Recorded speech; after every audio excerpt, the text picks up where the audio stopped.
La Segunda Guerra Mundial fue un conflicto sumamente extenso que abarcó miles de batallas de las que se tiene registro. Como es bien sabido, se considera la batalla de Westerplatte como la primera del conflicto, mientras que la batalla de Otsak, por su parte, sería la última que se libraría en el continente europeo. Pero, ¿nunca os habéis preguntado cuál fue la última batalla en sí de toda la Segunda Guerra Mundial? El día de hoy, seguidores, hablaremos sobre la poco conocida batalla de Shumsu, librada durante la invasión soviética de las Islas Kuriles, unos días después de que Japón se rindiera incondicionalmente. A lo largo de la Segunda Guerra Mundial, la Unión Soviética y Japón mantuvieron una neutralidad bastante escrupulosa entre ellos después de firmar el Pacto de Neutralidad Soviético-Japonés el 13 de abril de 1941 y que duraría hasta casi el final de la guerra. Al principio, Stalin se mostraba reacio ante las solicitudes de los aliados para que la URSS entrara en guerra contra Japón, ya que su guerra contra Alemania aún no había terminado. No obstante, eso era algo que el gobierno de los Estados Unidos estaba dispuesto a cambiar, ya que en ese momento de la guerra contemplaba la posibilidad de una sangrienta invasión de las islas japonesas. En la conferencia de Yalta en febrero del 45, un enfermo Roosevelt hizo que Stalin prometiera que una vez que Alemania fuera derrotada, la Unión Soviética rompería el pacto de neutralidad con Japón. Para ello, Stalin estipuló, como parte del acuerdo, que iba a necesitar 3 meses por lo menos para transferir las fuerzas necesarias al este, y además que los aliados le brindaran asistencia sustancial a la Unión Soviética en la construcción de sus fuerzas marítimas y suministros militares en Asia Oriental y el Pacífico, antes de cualquier operación soviética contra Japón. Los Estados Unidos pronto comenzaron el trabajo de cumplir con los requisitos soviéticos, más allá de su actual ayuda de préstamo y arriendo.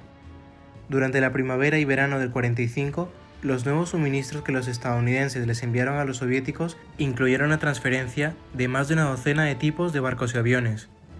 Este proyecto fue conocido como el Proyecto Hula. Tiempo después de Yalta, Alemania se rindió el 8 de mayo. Exactamente 3 meses después, el 8 de agosto, y según lo prometido, el Ejército Rojo desató una ofensiva terrestre masiva en Manchuria, que demolió rápidamente el ejército de Kwantung japonés y aseguró la mitad sur de la isla de Sajalín.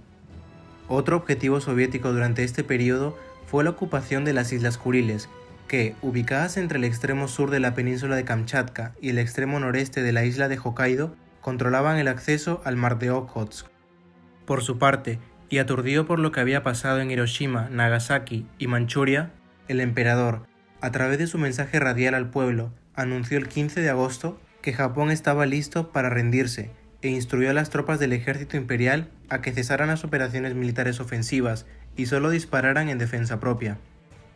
Lo que ocurrió fue que el mismo día del mensaje del emperador, el comandante en jefe de las Fuerzas Armadas Soviéticas en el Lejano Oriente, el mariscal Alexander Vasilevsky, ordenó al comandante del ejército soviético en Sajalín, el general Maxim Purkayev, y al comandante de la Armada Soviética, el almirante Iván Yumashev, que inicien los preparativos para invadir las dos islas Kuriles más al norte, Shumshu y Paramushiro.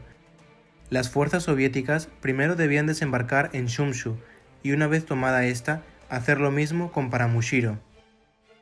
Purkayev y Yumashev confiaron el compromiso a Alexei Nechko, comandante de la zona de defensa de Kamchatka, y al capitán Dmitry Ponomarev, comandante de la base naval en Petropavlovsk-Kamchatsky, siendo Nechko el que estaría al mando general de la operación.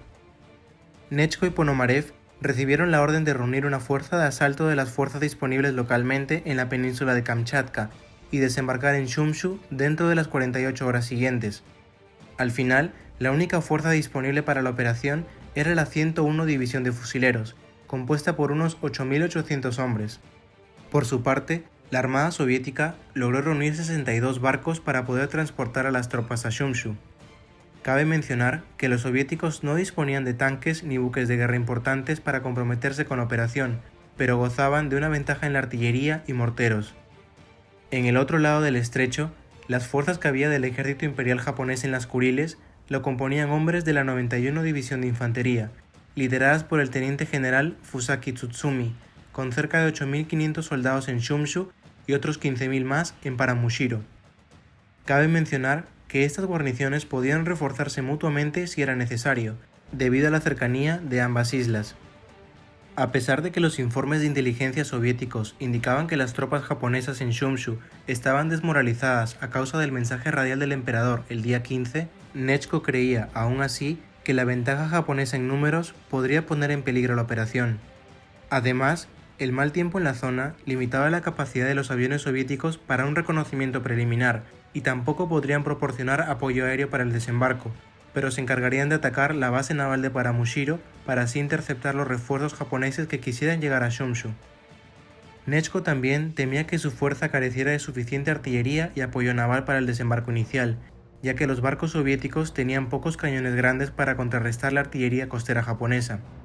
Por esta razón, planeó confiar en 4 cañones de 130 milímetros en el cabo Lopatka, ubicados en el extremo sur de la península de Kamchatka para proporcionar apoyo de artillería adicional a las tropas que desembarcarían en Shumshu. Algo a tener en cuenta es que en el lado japonés, la 91 División no esperaba un ataque soviético en la zona. No obstante, las Kuriles habían sido una posesión japonesa desde 1875 y el ejército imperial las habían guarnecido durante toda la Segunda Guerra Mundial, adoptando una gran familiaridad con el terreno. Otro dato que preocupaba a los soviéticos era que las fuerzas japonesas que luchaban contra ellos en otras partes, ya sea en Manchuria, Corea o Sajalín, habían demostrado una capacidad para defenderse enérgicamente. Todo esto a pesar de la intención anunciada de Japón de rendirse y el cese de las hostilidades con los otros aliados el día 15 de agosto. Aún así, y a pesar de la inviabilidad de la operación, los planes soviéticos siguieron adelante, y la batalla de Shumshu estaba por comenzar. La fuerza de desembarco soviética zarpó de la base de Petropavlovsk-Kamchatsky a las 5 de la mañana del 17 de agosto, y después de un viaje de 21 horas, llegó al primer estrecho de las Kuriles a las 2 a.m. del día siguiente, donde tomó posiciones para los desembarcos en Shumshu. La primera oleada de aproximadamente 1000 marines desembarcaron a las 4:30 del día 18. Completamente sorprendidos, los japoneses montaron una defensa desorganizada, pero los soviéticos no pudieron explotar esto adecuadamente. Sin experiencia en desembarcos anfibios, los marines soviéticos se entregaron a avances descoordinados hacia el interior, en lugar de centrarse en el objetivo principal de establecer una cabeza de playa, para así llevar a tierra la artillería y los morteros, que eran su principal ventaja. Para las 5:30 am, los japoneses ya tenían ametralladoras instaladas en pequeños fortines y trincheras, sumado al apoyo de unos 60 tanques, en donde comenzaron a infligir grandes bajas a los soviéticos. A las 6 de la mañana, algunas unidades soviéticas de la primera oleada finalmente intentaron atacar las baterías japonesas en el cabo Kokután, pero fueron superadas en número. La artillería costera japonesa, por su parte, pronto encontró el alcance para dañar a los barcos soviéticos. Casi completamente carentes de comunicación por radio con las tropas en tierra, los intentos de los barcos soviéticos de apoyarlos desde el mar fueron ineficaces. Para las 9 am, el fuego de artillería japonesa había destruido 5 lanchas de desembarco soviéticas que trataban de dar apoyo a los marines. La segunda oleada soviética llegó a tierra sin su artillería y morteros y con pocas de sus radios. A las 9:10, las fuerzas soviéticas en Shumshu, que necesitaban desesperadamente refuerzos y suministros, finalmente establecieron contacto por radio con los barcos en alta mar y con las 4 armas de larga distancia situadas en el cabo Lopatka. Los disparos desde el cabo Lopatka fueron particularmente efectivos y las tropas soviéticas resistieron contra los repetidos contraataques japoneses. Ya por la tarde y con el clima mejorado, los aviones soviéticos comenzaron a atacar la base naval en Paramushiro para evitar que los refuerzos japoneses llegaran a Shumshu, y los soviéticos habían podido establecer buenas comunicaciones entre sus tropas en tierra, los barcos de apoyo y los aviones soviéticos. En la tarde del 18 de agosto, los soviéticos habían establecido una cabeza de playa de unos 4 kilómetros de ancho. En una serie de ataques durante la noche del 18 al 19 de agosto, los soviéticos eliminaron la mayoría de las defensas de las baterías de la costa japonesa, y el general Nechko hizo planes para poner fin a toda la resistencia japonesa en Shumshu el 19 de agosto. La artillería pesada soviética llegó a Shumshu en la mañana del 19, y pequeños grupos de japoneses comenzaron a rendirse. A las 9 de la mañana, y por órdenes del teniente general Fusaki, se envió a un mensajero para informarles a los soviéticos que la 91 División de Infantería había recibido órdenes del Comando Superior en Tokio de cesar las hostilidades a las 4 de la tarde de ese día. Las tropas japonesas en Shumshu, Paramushiro y también las de la isla de Onekotan firmaron un acuerdo de rendición incondicional a las 6 de la tarde del 19 de agosto de 1945. Sin embargo, los enfrentamientos en Shumshu se prolongaron hasta el 23 de agosto, cuando los 20.000 hombres de las guarniciones japonesas que se encontraban en el resto de las Islas Kuriles se rindieron como parte de la rendición general de Japón, y entre el 22 de agosto y el 5 de septiembre, los soviéticos completaron su ocupación de toda la cadena de las Islas Kuriles, 3 días después de la firma de la rendición japonesa en el USS Missouri, incluso ante algunos delegados soviéticos presentes. La batalla de Shumshu fue la única batalla entre los soviéticos y los japoneses en la cual las bajas soviéticas excedieron a las japonesas. El Ejército Rojo sufrió unas 1.567 bajas, unos 516 muertos o desaparecidos y otros 1.051 heridos, sumado a la pérdida de 5 lanchas de desembarco, mientras que las bajas japonesas totalizaron 1.018, entre 256 muertos y otros 762 heridos, mientras que unos 50.422 japoneses fueron hechos prisioneros. Por su parte, los 17.000 residentes civiles japoneses de las Kuriles fueron deportados. Los oficiales soviéticos, más tarde, a menudo dijeron que la operación demostró la dificultad de las invasiones anfibias, sumada a las insuficiencias soviéticas y su inexperiencia en la guerra anfibia.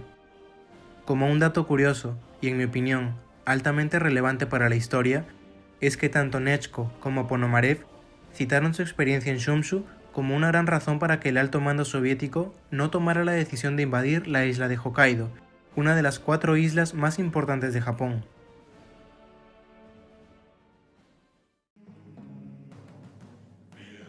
Esto ha sido todo por hoy, no te olvides darle me gusta y ya nos vemos en la próxima batalla.